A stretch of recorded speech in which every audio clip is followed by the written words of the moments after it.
ans, une décennie. Si loin et pourtant si proche. Douloureux souvenirs, si présents dans nos cœurs. L'émotion était bien présente. Déjà 10 années se sont écoulées depuis que Karine Schaff a disparu, assassinée le 22 juillet 2001. Un triste anniversaire. Aujourd'hui, l'affaire Karine, rebaptisée affaire Stefan Kraut, a 20 ans. Retour en images sur ce drame qui a bouleversé une famille, une ville, un pays. Disparue dimanche, Karine, jeune lycéenne bitchoise, est toujours introuvable. Alors qu'elle empruntait à vélo une petite voie d'accès prolongeant la zone industrielle de Bitche pour rejoindre une amie, Karine a été victime d'un accident. Au vu du vélo gravement endommagé et selon les affirmations du procureur de la République, le choc de l'accident a été violent. La mineure de type européen est âgée de 17 ans. Elle mesure 1,58 m pour 62 kg. Ses yeux sont châtains, ses cheveux mi-longs sont châtains dégradés. Des affiches sont placardées sur les murs de la ville. Choqués, certains n'osent pas y croire. Je trouve que c'est très dur pour les parents de la fille. Comme on a aussi des enfants, je trouve que c'est inexplicable. Des parents dans la douleur, des parents qui ne comprennent pas. Sur la table, la maman de Karine regarde les dernières photos de sa fille. Certaines d'entre elles ont été données à la gendarmerie dans l'espoir qu'elles feront progresser les recherches. Je sais pas, c'est difficile de dire quelque chose. On se sent tellement vidé maintenant qu'on n'a pratiquement plus rien à dire. On voudrait tellement qu'on nous rende notre fille.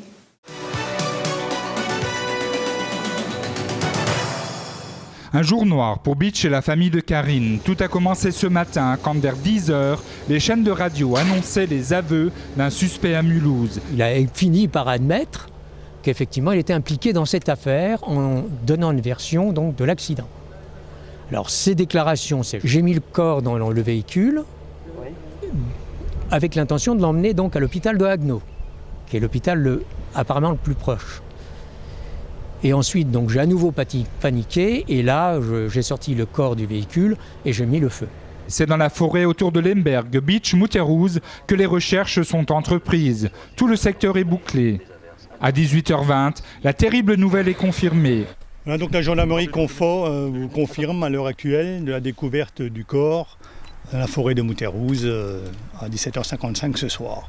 Le meurtrier présumé est un jeune homme de 22 ans qui vivait dans une famille d'adoption, ici à Bitche. Stefan Kraut était élève au collège Saint-Augustin. Il a fait le bac ES, qu'il n'a pas réussi, puis il n'a pas recommencé. Ce garçon était très discret, voire solitaire. D'après les dernières informations, Stefan Kraut a agi avec un complice. Pour l'instant, aucune information officielle n'est communiquée. Il semblerait cependant que le jeune homme soit également un Bitchois.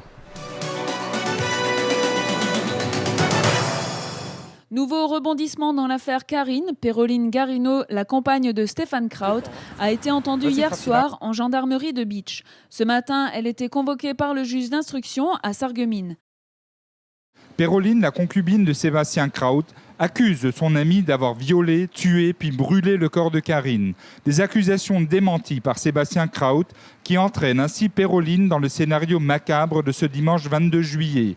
Je crains qu'effectivement, cette jeune fille n'était pas mortellement blessée à la suite de cet accident, provoqué ou non. Qu'elle est morte dans des circonstances qui ne sont pas encore totalement élucidées, mais qu'il est hautement vraisemblable, pour ne pas dire certain, qu'elle ait été violée. La défense de Kraut reste également en quête de vérité. Trouvez-moi une once de logique dans ce dossier. Une once de logique dans ce dossier, il n'y en a pas.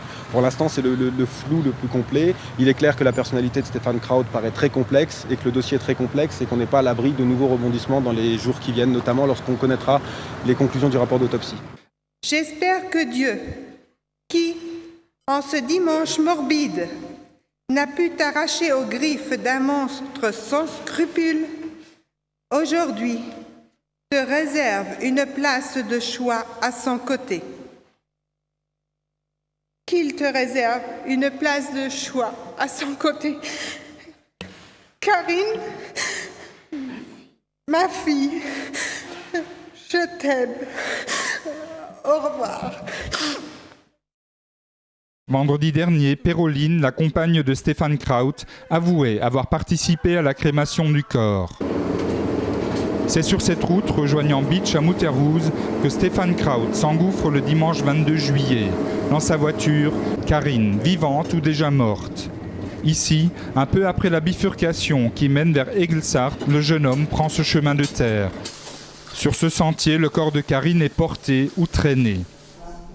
C'était un enlèvement prémédité, ce que j'ai dit tout de suite au départ. Au bout de ce petit sentier, dans un coin retiré, l'inacceptable arrive. Le corps de la jeune fille est aspergé d'essence puis brûlé. Pour des cas comme ça, c'est pas normal qu'ils aient le droit de voir le soleil se lever tous les jours, alors que ma fille n'a plus le droit à ses rêves et que nous ne l'avons plus ici non plus. Péroline a été mise en examen cet après-midi pour obstacle à la manifestation de la vérité, dans la mesure où il ressort effectivement de ses déclarations qu'elle a participé à la destruction du corps et à la destruction des affaires, de certaines des affaires de Karine. Péroline Garino a été condamnée à 3 ans de prison pour destruction de preuves. Initialement condamné à la réclusion criminelle à perpétuité, Stefan Kraut a fait appel en 2006 et a finalement été condamné à 30 ans de prison avec une peine de sûreté de 20 ans. En mémoire de Karine, une marche blanche est organisée par la ville de Beach le dimanche 1er août. Rendez-vous à 14h au parc du Stadtweiher. Une messe est également prévue en matinée.